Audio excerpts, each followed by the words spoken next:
ना मलाई, ना क्रीम, ना चीज़, ज़बरदस्त सी स्मूथ सी टेक्सचर वाली इस क्रीमी सीख कबाब ग्रेवी की रेसिपी को क्या आज से पहले आपने कभी ट्राई करा है?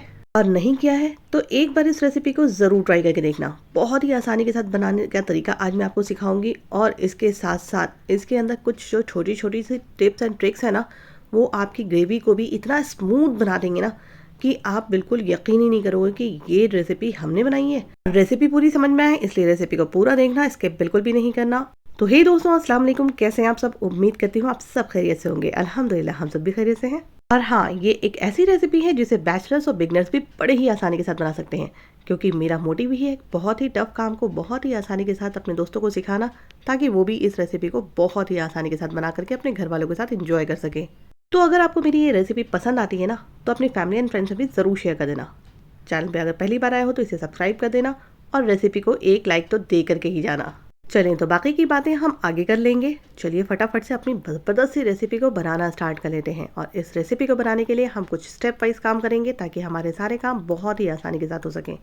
और इसमें सबसे पहला स्टेप है हमारा कि हम 4 से 5 हरी मिर्च लेंगे, आधी प्याज लेंगे और थोड़े से हरे धनिए को डंडल के साथ लेंगे, डंडियों के साथ, और इन्हें प्रॉपरली हम चॉप करके साइड में करके रख देंगे। कुछ स्टेप वाइज काम करने से ना काम बहुत आसान हो जाता है, इसीलिए जैसे बता रही हूँ अगर आपने इसको फॉलो करा ना तो आपकी रेसिपी भी बिल्कुल ज़बरदस्त और परफेक्ट बनेगी। अब 2 ब्रेड के स्लाइस लेने हैं, उन्हें भी बारीक सा चॉप कर लेना है। इतने से टुकड़े बचे हैं तो हाथ से तोड़ करके हम इसको बारीक कर लेते हैं।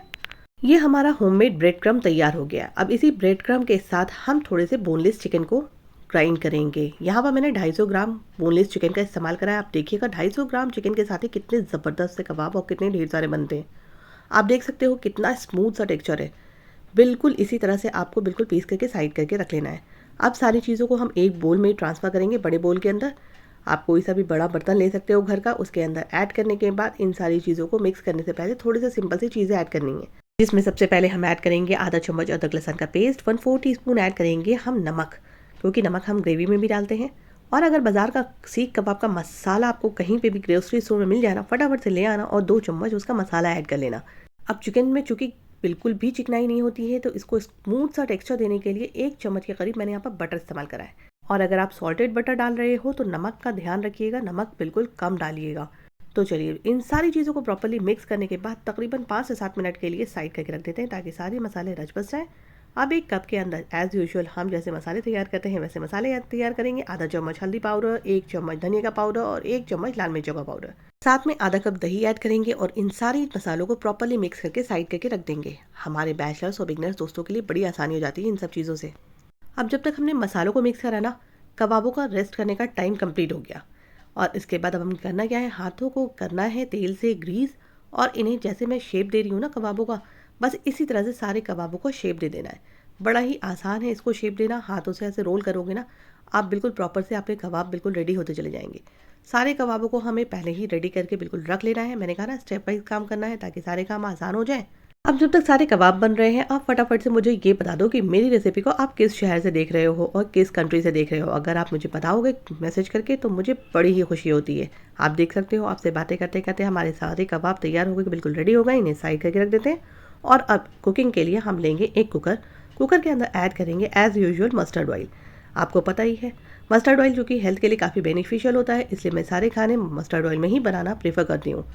और मस्टर्ड ऑयल को पहले अच्छी तरीके से गर्म कर लेना है और फिर थोड़ा सा ठंडा करने के बाद एक एक करके सारे कबाबों को हम पहले फ्राई करेंगे। इससे क्या होता है कि बिना झंझट के हमारे 1 पॉटी मील तैयार हो जाता है, ज़्यादा बर्तन भी गंदे नहीं होते हैं। अब कबाबों को डालने के बाद बिल्कुल स्टार्टिंग में हिलाना नहीं है, और जब कबाब सेट हो जाएं तब हाथों से पकड़ करके कुकर को शेक करना है। इस तरह से कबाब आपके बिल्कुल हिलेंगे और एक जगह से दूसरी जगह पे हो जाएंगे और प्रॉपर तरीके से अपने आप ही सेट होते चले जाएंगे। अगर आपने चम्मच से चलाया ना तो ये कबाब बिल्कुल टूटने लगेंगे।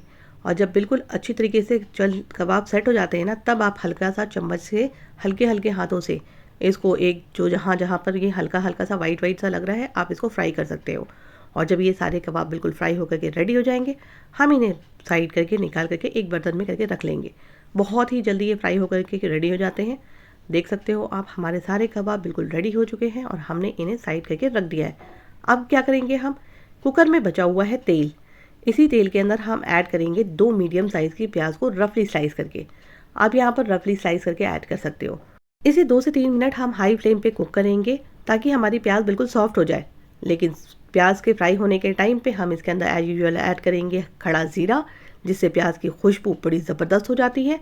1 चम्मच खड़ा ज़ीरा ऐड करने के बाद हम प्याज को सॉफ्ट होने तक कुक करेंगे हाई फ्लेम पे। और प्याज जल्दी गल जाए इसके लिए हम इसके अंदर हाथों हाथ ऐड करेंगे 1 चम्मच नमक। नमक आप अपने टेस्ट के अकॉर्डिंग कम या ज़्यादा कर सकते हो। यहाँ पर हम नमक स्टार्टिंग में इसलिए ऐड करते हैं, इससे प्याज ना बड़ी जल्दी सॉफ्ट हो जाती है। चलिए तो अब फटाफट से हाई फ्लेम पे हम तब तक इसको कुक करेंगे जब तक कि हमारी प्याज सॉफ्ट ना हो जाए। और जैसे ही हमारी प्याज सॉफ्ट होगी ना, हम इसके अंदर ऐड कर देंगे अदरक लहसुन का पेस्ट। यहाँ पर मैंने 2 चम्मच के करीब अदरक लहसुन का पेस्ट इस्तेमाल करा है। और अदरक लहसुन का पेस्ट ऐड करने के बाद हमें हाई फ्लेम पे इसे तब तक कुक करना है जब तक कि इसके अंदर से बड़ी प्यारी सी खुशबू आनी शुरू हो जाए। और जैसे ही इसके अंदर से बड़ी प्यारी सी खुशबू आनी शुरू हो जाएगी ना, हमने जो स्टार्टिंग में मसाले को घोल के रखा था ना, याद है?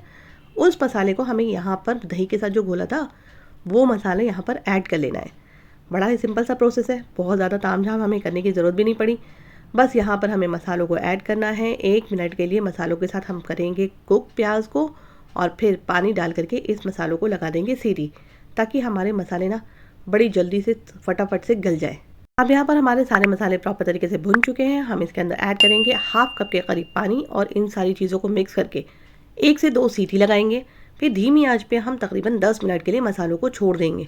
और जब 10 मिनट कंप्लीट हो जाएंगे, गैस की फ्लेम को कर देना है बंद। कुकर को तभी ओपन करना है जब ये प्रॉपर तरीके से ठंडा हो जाए। आप यकीन जानो, इतनी ज़बरदस्त खुशबूदार आपकी ग्रेवी का मसाला तैयार मिलेगा ना कि बयान नहीं कर सकते। बस अब इन मसाले को हमें प्रॉपर तरीके से ब्लेंड कर लेना है। अब ब्लेंड करने के लिए बहुत सारे ऑप्शन हैं।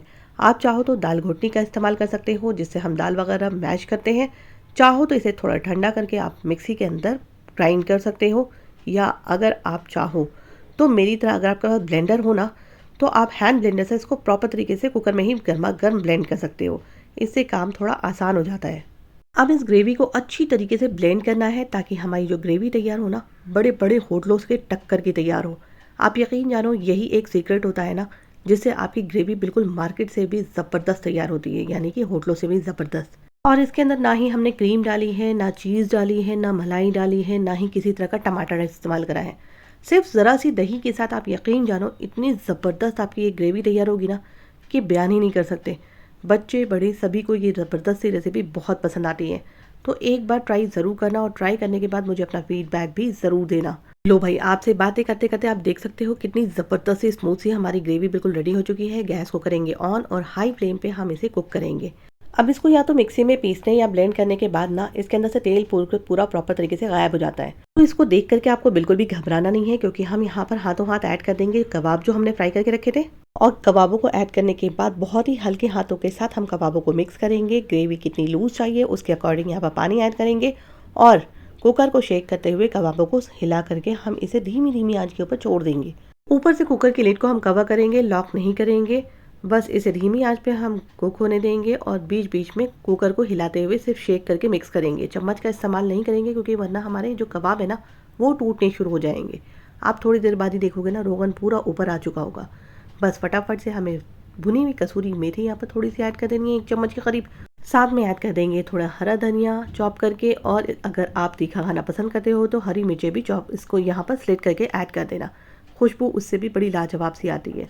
खाने में इतनी मज़ेदार होती है कि मार्केट और होटलों, बड़े बड़े होटलों की ग्रेवी को भी ये मात कर देगा।